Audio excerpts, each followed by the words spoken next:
Som jobcenter og jobcentermedarbejder vil man rigtig gerne have sine borgere videre i et godt forløb. Også gerne ud i et nyt job.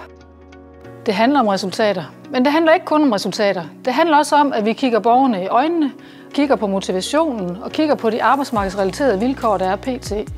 Er det et nyt brancheskift, der skal til? Eller er det bare et nyt job, der skal til? Hvad er det for nogle vilkår, der er på spil for netop den borger, vi sidder i øjenhøjde med?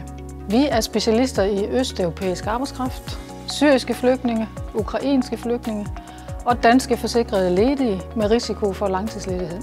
Vi er altid interesseret i en dialog omkring de gode løsninger for netop jeres kommune. Vores resultater skabes i tæt samarbejde og dialog med jobcentermedarbejderne. Det vigtige for os er nærvær, dialog, resultater og tilfredse borgere.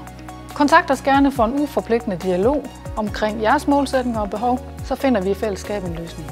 Se og læs mere på dayworker.dk. Vi ses!